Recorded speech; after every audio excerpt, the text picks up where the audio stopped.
Welcome to the Boomer Briefing Podcast, where we help you solve a critical business issue in 20 minutes or less. I'm your host, Jon Hubbard, shareholder and consultant here at Boomer Consulting. And with me today is Jim Boomer. Hi, Jim. Thanks for joining our podcast.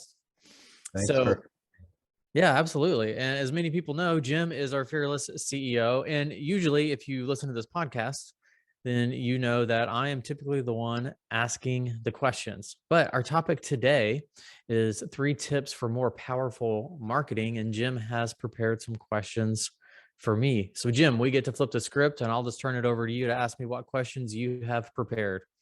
All right, John. Well, this should be fun. This is my first time getting to be in your shoes or your role here. So let's kick it off. My first question for you, John, is why is it important for firms to really rethink their marketing? Yeah, that's a good question. And, marketing obviously is not anything new to our profession. It's been around for many, many years.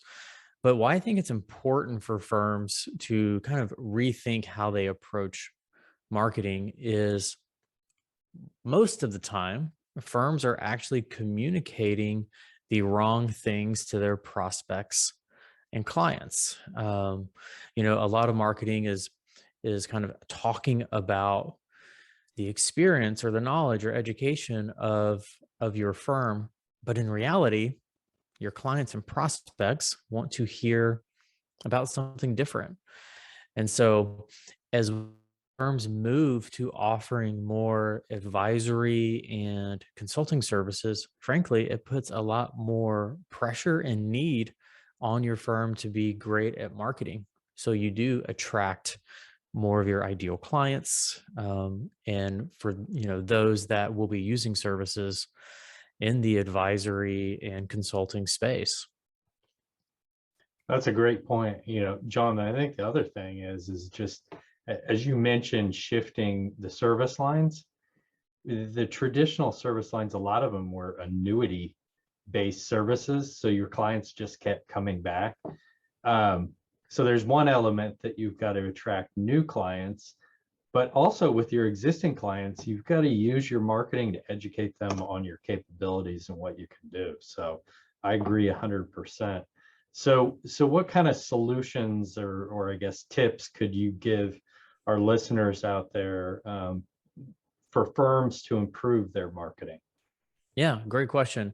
And I think you do make a good point about, sometimes when we talk about marketing, people automatically go to prospects or messaging to companies or individuals that are not currently clients. But everything we're going to be talking about in this episode is completely relevant to current clients as well, because a lot of us are wanting to take current clients and move them up the value chain in terms of the services that we offer.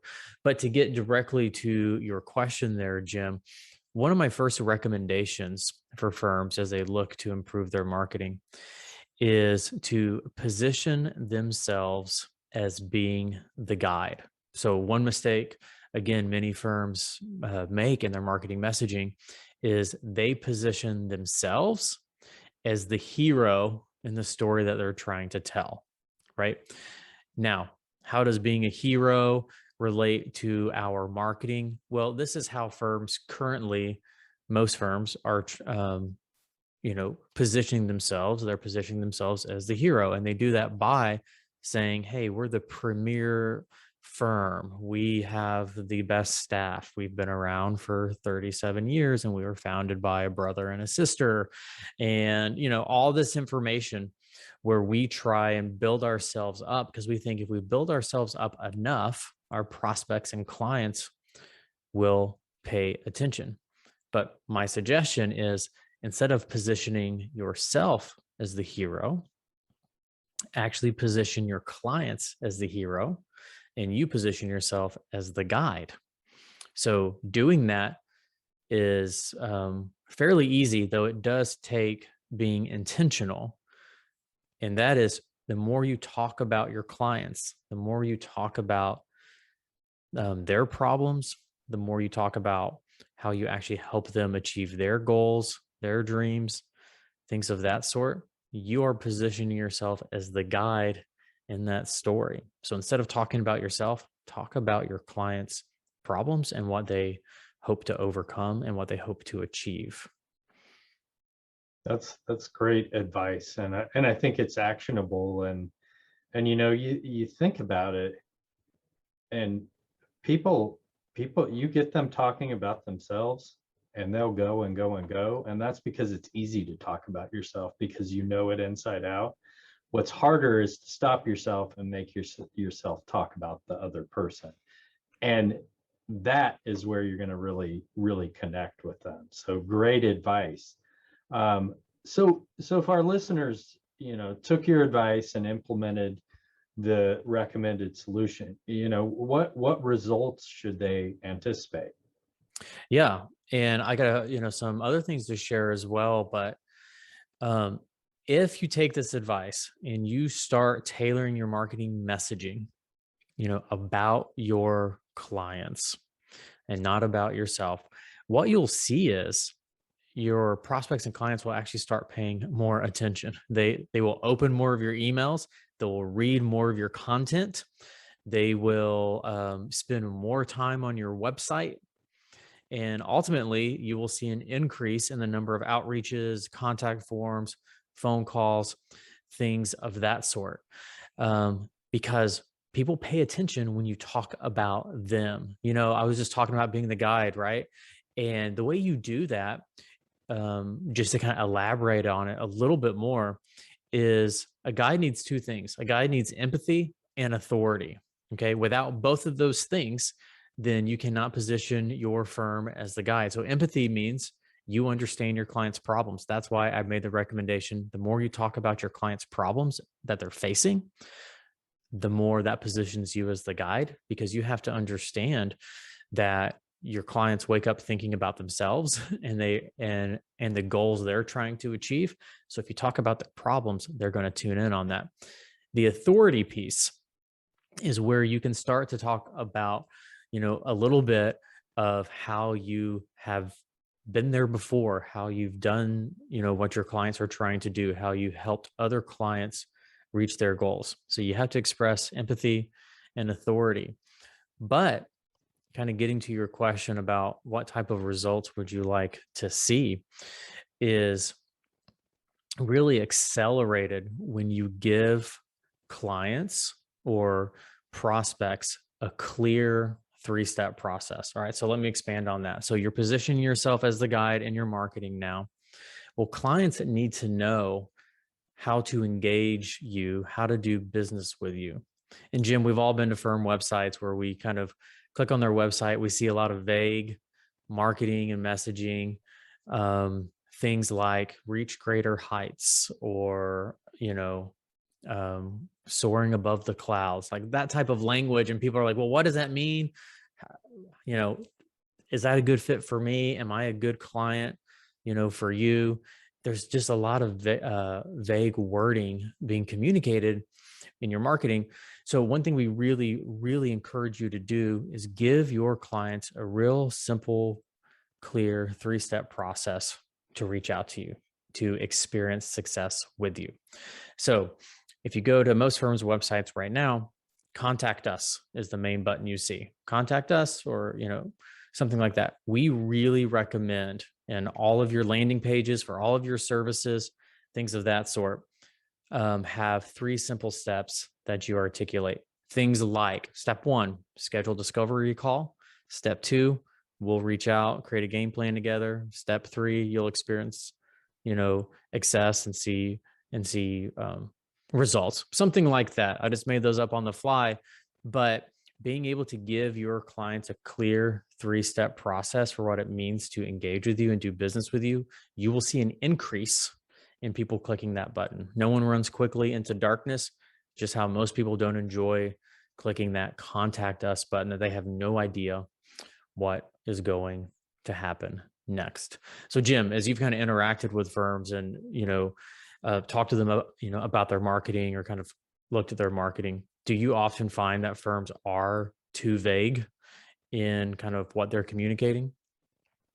I think so. I mean, you said contact us. I was thinking, it's always call today, call or hit this, yeah, contact button. But I think giving them that clear, here's exactly what you need to do in order to make the next step makes it easy for them. And so, yeah, I think accounting firms struggle with giving that clear path forward. But I guess my question for you is, I imagine this is relevant outside of the accounting profession too, isn't it? Yeah. So, I mean, really great marketing and messaging works no matter what industry you're in. So, not surprisingly, outside of the accounting profession, industries and other organizations, for decades have been experiencing success with this approach.